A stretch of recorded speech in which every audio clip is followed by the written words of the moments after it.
Slušala je pesnata Ovde je mladostana Jugoslavija, koja ni celata naša zemlja vo povojnite godini beše jedna od najpoznatite i najpejanite od mladinata.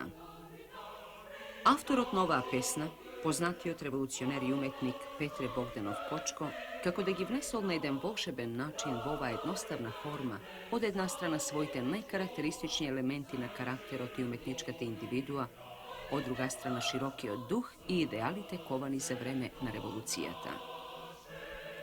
Poradi to možeme da rečeme deka su ova jednostavna melodija Kočko dal nešto poveke od ona što možeme da ga opfatime su muzičkata terminologija. Ova ne obvrzuva vo procesut na valorizacijata na aktuelnite umetnički i ideološki vrednosti vo našata muzika, tvoreštvoto na Petre Bogdanov Kočko da bide tretirano i kako silen, namesta potresen dokument za vnatrešnata borba i optimizmot kon konečnata pobeda na makedonski čovek.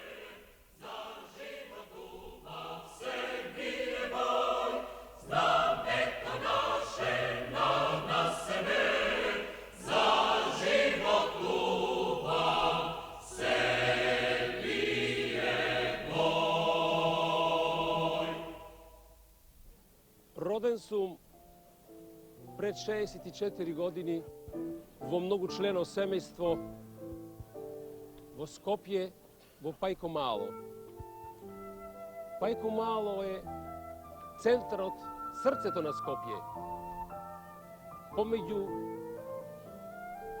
bivši odnaroden teatar, rekata Vardar, mostot, mitropolijata, dvete crkvi Sabornata i Svete Dimitrija, Serava i periferijata na Skopskata čaršija.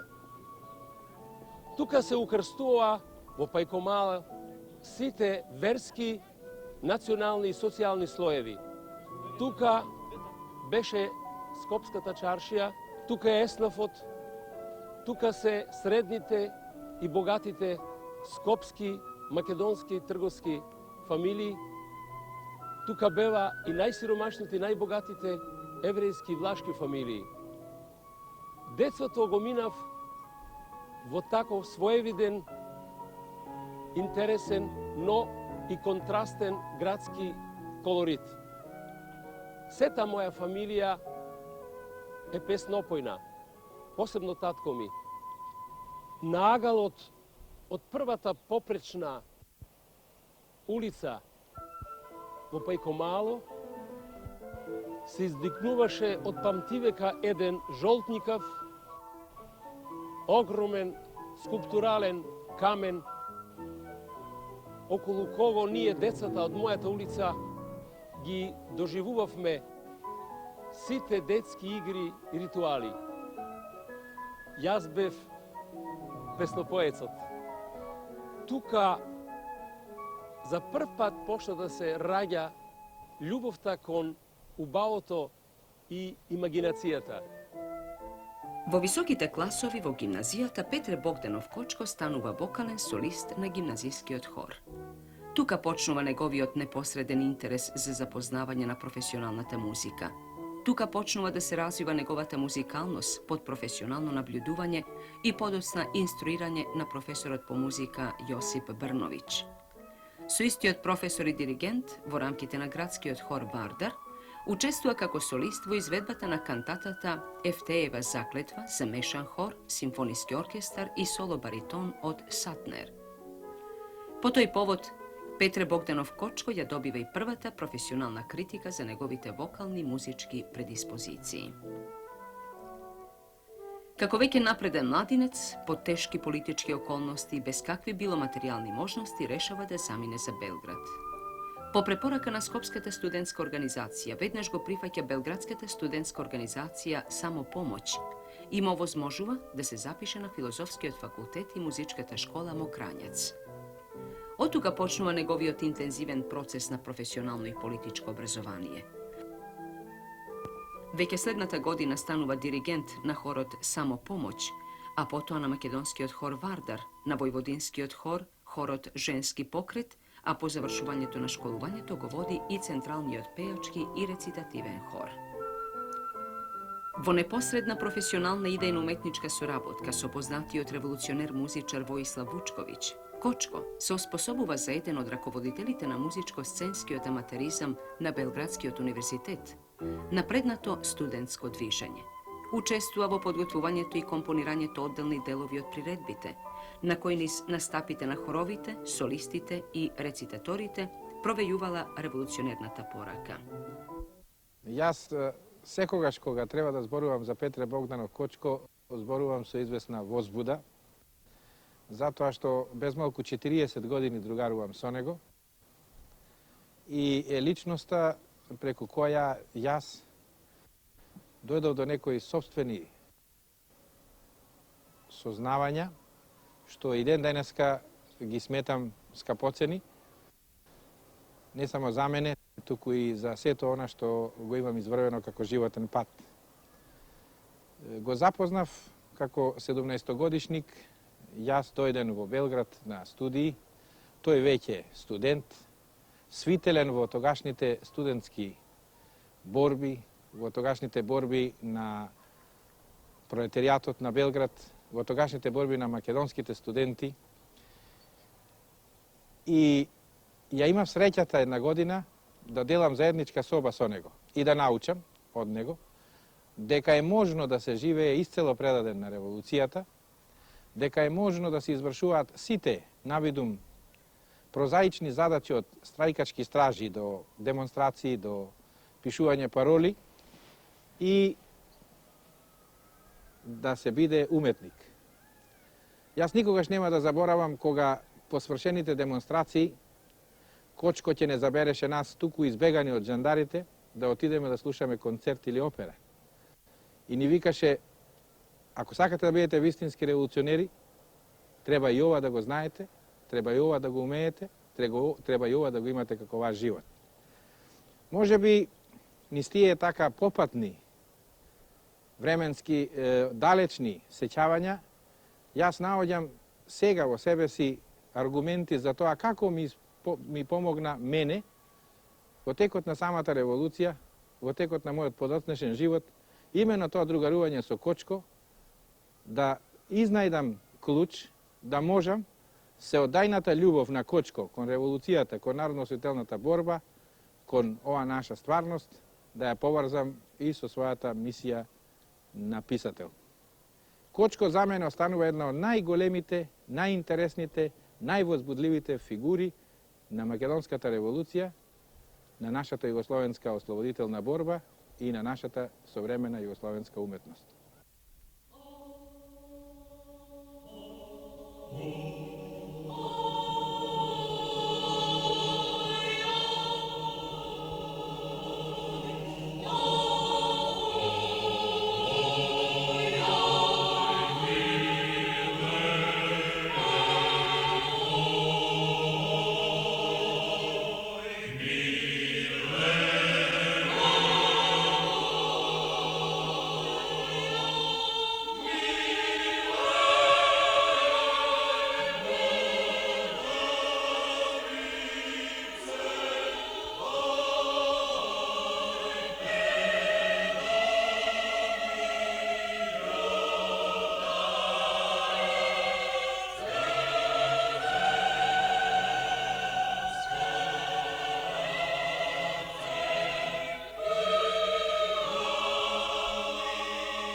Иако окупацијата на Југославија ја оневозможи професионалната дејност на Петре Богданов Кочко, сепак тоа не значеше целосно престанување на неговата револуционерно уметничка работа. Во 1942 година заминува во партизани. Неговото повеќегодишно професионално искуство во раководење на музичко-сценскиот аматеризам во напредното белградско студентско движење го пренесува во нови воени терени, организирајќи комплетни музичко-сценски приредби, адаптирани се разбира во партизански услови. Ова активност на Петре Богданов Кочко е во согласност со она што им го зборуваше тој на своите другари без поза и лажен патос, дека комунистите мораат уште повеќе отколку досега да стојат во првите редови на борбата за вооружено востание. По повеќемесечна разделба во 1943 година, некаде од мај месец, со Кочко повторно се сретнав во септември во Кичево, ослободено Кичево. Тогаш се обавија изборите за околискиот народно-ослободителен одбор, а по изборите бевме организирале една приредба. Колку што се сеќавам, уште во текот на приредбата, за која веќе програмата беше составена, Кочко пристигна, се сретнавме и целиот екзалтиран од слободата во која тој дојде, дошол тие дни некаде од Скопје, бараше да го вклучам во програмата и да отпее нешто.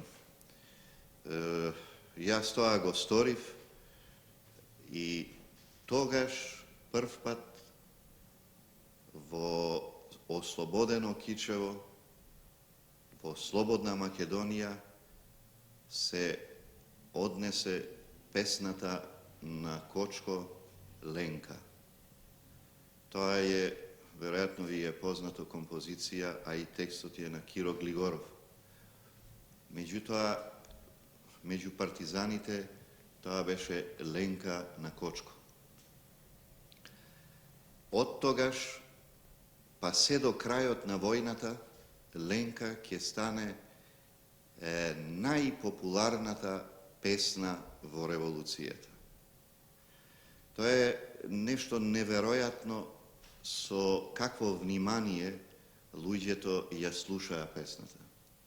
Јас нешто имам пишувано во расказот Уметник, каде што прототип ми е Петре Богданов Кочко, но тоа е далеку од она што сум го доживеал и што сите ние сме го доживеале, слушајќи ја кој знае по колку пати таа Ленка. Тие песни ние ги викаме сега масовни песни. Партизаните пееја многу песни, ги знаеме сите. Меѓутоа, само Ленка беше, можеби парадоксално звучи, најсаканата песна, а истовремено песна која никој не ја отпеал освен Кочко.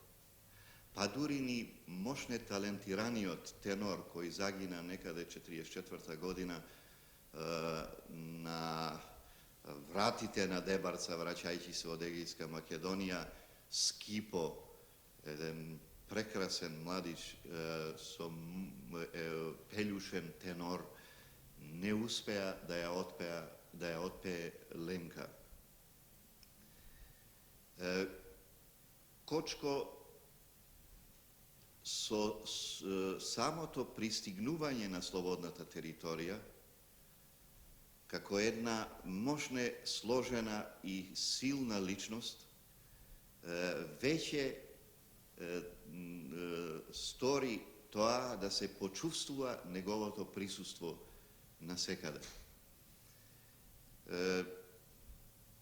Тој беше целиот понесен од револуцијата, својата уметност ја имаше слеано со неа и можеби на оваа тема за дејството на револуцијата врз творештвото и така напишани се и томови, но ни во еден не е доловена таква една сплотеност меѓу творештвото и револуцијата, како што е тоа во личноста на Кочко. Кочко организира и хорови на едно ниво кое можеше да го стори професионалец, што значи на многу повисоко ниво отколку што тоа беше пред неговото доаѓање на слободната територија. Тој работеше исто така како член на главниот штаб, колку што се сеќавам, беше задолжен и за отворање на првите слободни македонски училишта во Дебарца и во Копачијата. И низа други работи кои беа сврзани со диктатот на времето во кое живеевме. Меѓутоа, она што би сакал да го подвлечам, тоа е фактот дека според мене ниту еден единствен уметник на светот не побрал толку аплаузи како Кочко на слободната територија и секаде каде што ќе се појавеше, од Дебарца, Копачијата, Егејска Македонија, Тиквешко и се натаму каде што врвеа единиците во кои се наоѓаше тој. Ниеден уметник не успеал од тие луѓе кои навикнале на смртта, навикнале на гладија, навикнале на палежи и просто оттрпнале од сите тие кошмари на војната, да истргне солзи од нивните очи. Тие дури не можеле да плачат и над мртвите своји деца.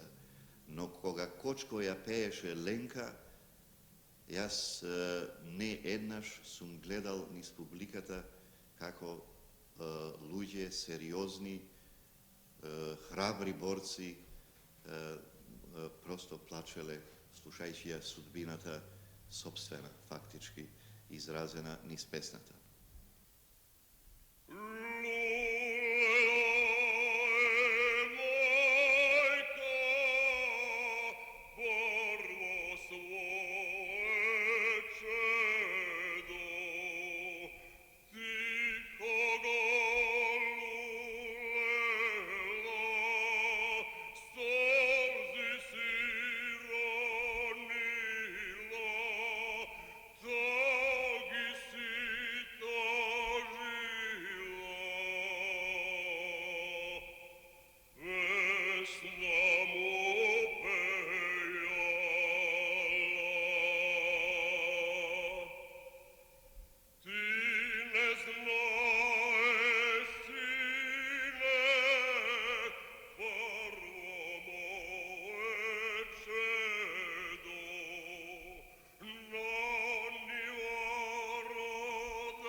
Po oslobodувањето Кочко се зафаќа заедно со неколкумина колеги со непосредна организација на музичките установи и организации, какви што се основните и средните музички училишта, Muzičko odelenje na Radio Skopje su redovni ansambli na narodna muzika, mešan hor i simfonijski orkestar, muzičko odelenje pri Institutot za folklor, operati i baletot pri Makedonski naroden teatar, društvo na kompozitorite i drugi.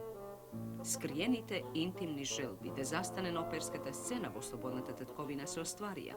To i 7 godini peješe prv tenorski fah vo 10 operi. Pokraj toa, to i kako koncerten pejač, na repertoaru imaš okolo 100 solo pesnji od cite muzički epohi. Kočko ne je samo revolucioner na bojnoto pole i tvoreštvoto, tuku i sekade onamu kada što doprela negovata aktivnost. A ta se rasprostala ušte i na muzičko reproduktivnoto, organizacionoto i opštestveno-političko to pole.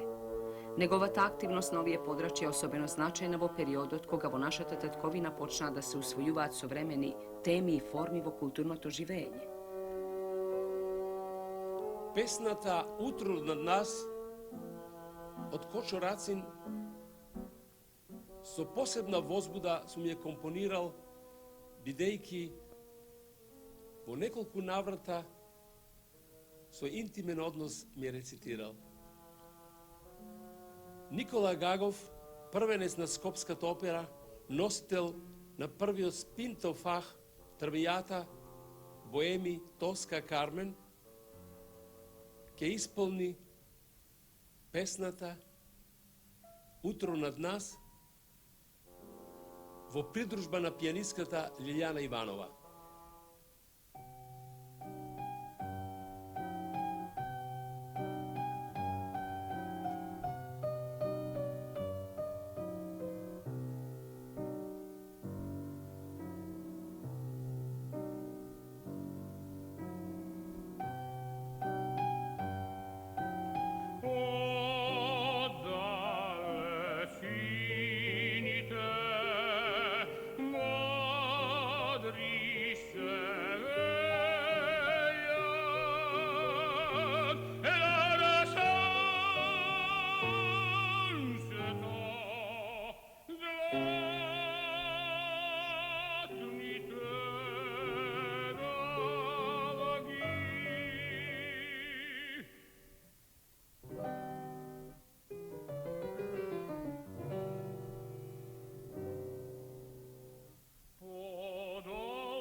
Petre Bogdanov Kočko, vi ste tražili da se o njemu govori, što ja vrlo rado učinim, jer sa ovim imenom i sa ovim ličnošću me vežu divne, nezaboravljive uspomene.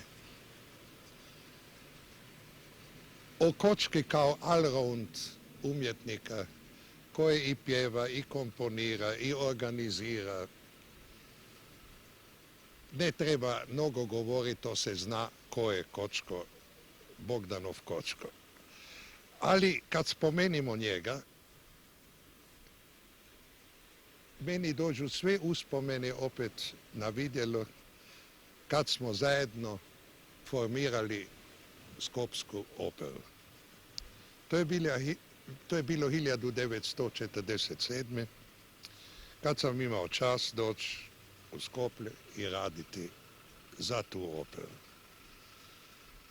To oduševljenje tih masa, i orkestra, i kora, i solista se ne možete predstaviti. Onda prosto sindikalno radno vrijeme nije postojalo. Mi smo radili zaista dan i noć. Odgovornost je bila velika. U jednome gradu, gdje nikad opera nije bilo, trebalo sa skromnim sredstvima onda, ja sam onda izbrojio u našem orkestru, onda u Skopje, bio je 13 raznih nacija. Ja sam to zvao piratski brod. Ali sa ovim skromnim sredstvima trebalo je jako ozbiljno raditi, trebalo je nešto formirati, nešto što će ostati, šta će ostati i za buduća pokolenja. Kad sam ja došao u Skoplje, sami Kočko i moj izvrsni prijatelj Tošo Skalovski su napravili predstavu Kavalerije rustikane, koja je imala interesantnih stvari, koja je imala naravski i negativnih strana. Ja sam se onda trudio da ne dođe nikako u ulogu nekog kulturträgera, nego ja sam rekao, dobro ste napravili, ali to se da i bolje napraviti. Kako bolje, jeli? I onda sam ja mislio, i tu me Kočko mnogo pomoglo, i Skalovski, da sa ovim našim skromnim pjevačkim kadrom, da ne treba ići na kantomanje i na nekakve Turandoti, Toske i Aide, nego da treba početi od početka opere. I tako smo mi Gluka, Orfeja napravili. Poslije Orfeja Otmicu iz Serajla, Mozarta. Dakle, lepo logičkom linijom. Gluk, Mozart, Otmicu iz Serajla, Čarobnu frulu, Cimarosa, Matrimonio secreto. Niko nije vjerovao da će ta nova publika, za koje opera bila apsolutna novost, da će oni te stvari primiti. I baš su to primili u takvoj mjeri da smo vidjeli da smo na pravom putu. Ne kantomanje, ne eksibicija pjevanja, nego operska umjetnost kao celina, kao glazba, kao režija, kao scenografija. Došao je onda pokojni Hinko Leskovšek, koji je izvrstan režiser, bio Slovenac, koji je nama postavio ovu Otmicu iz Serajla.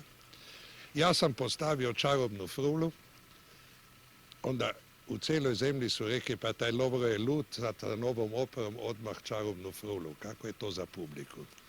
I tu se sjećam jedne zbilja lijepe stvari.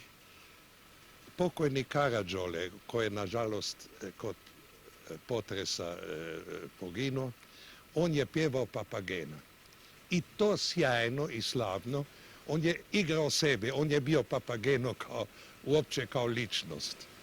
I jedanput zajedno, i Tošo je bio, i Kočko, i on, smo prošli pored Hotel Makedonije, jeli, i tam su te male čistače bili koji su čistili cipelj. Kad su ga vidjeli, počeli su vikat, eno, Papageno, Papageno. Meni su u tom momentu skoro suze došle. I rekao sam i Kočko i Skalovskom, vidite da smo na pravom putu, jer to je postao sad popularna ličnost. Ali moram reći, i da se vratimo na jubilara, jeli, da bez Kočka svega to toga ne bi bilo. Jer Kočko nam je pomogao neverovatno. Kad je nešto trebao, kad je trebao pjevati, kad je trebao podučavati nekoga, kad je trebao organizirati, evo ga, Kočko je uvek bio tu. Znam da je on se i bavio folklorom makedonskom i napisao stvari. On je zbilja jedna perfektna ličnost. Čujem, ja se nadam da će biti u mogućnosti da će se nova opera skoro otvoriti. Ja apsolutno tražim da u toj novoj operi nešto radim.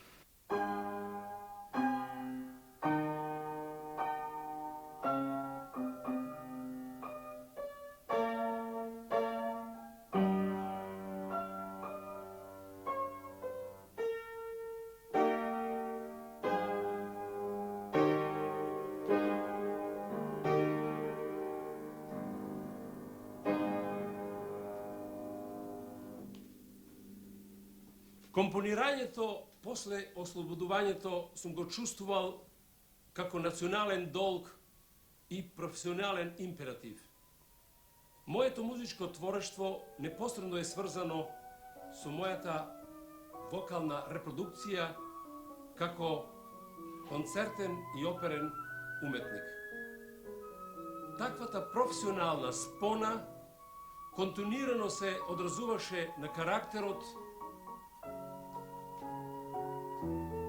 формите и стилот во моето музичко творештво.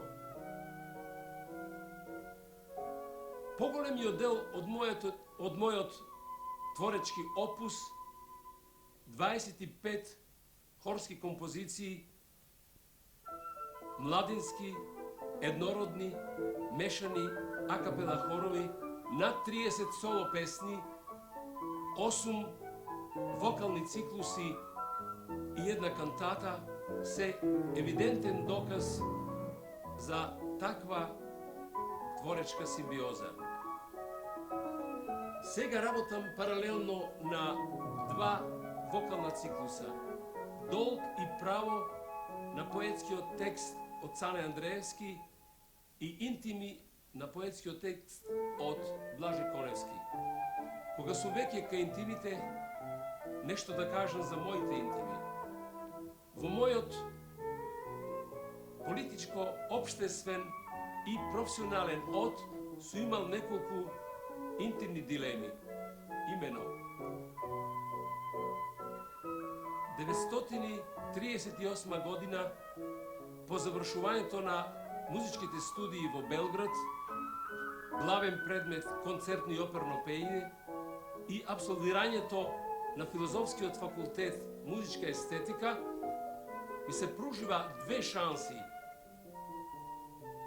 Ангажман во Белградската опера како солист и специализација во Париз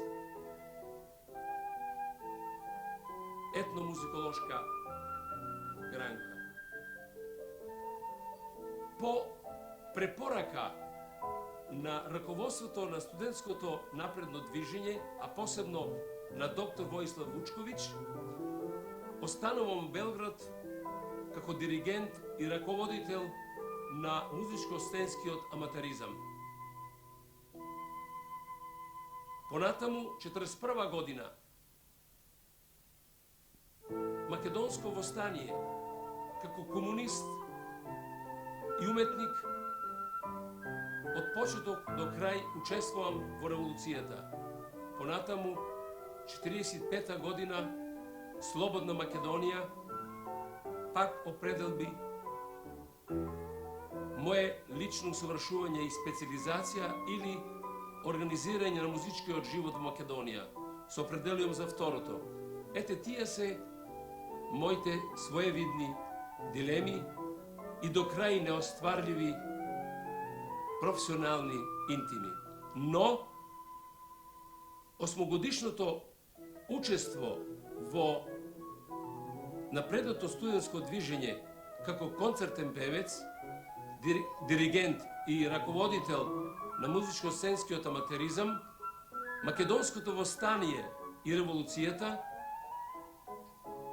процутот на македонската национална музичка култура се недвојбени мои обштествени и професионални определби.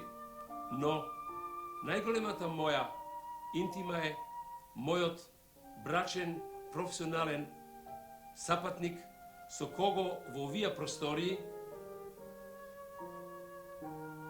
со посебна музичко-педагошка возбуда ја следев 28 годишниот развиток и распламтеноста на незиниот многу сложен и интересен репертуар од 40 опери и над 100 соло песни и постојаното незино самодокажување на концертниот подиум и оперската сцена. Воколку сакаме да го бараме она најубавото што досега го дал за својата средина Петре Богданов Кочко. Тоа е толку комплексно што очекува една пообемна разработка, но сепак може да се заклучи дека местото на овој револуционер уметник во македонската музика е трајно. И најминуциозниот критичар ќе му одаде признание на комплексното дело на Петре Богданов Кочко, на неговите напори во поставувањето на темелите на новата македонска музичка култура. Неговите резултати отвораат патиште за побрза и поцелосна афирмација и растеж на македонската музичка култура.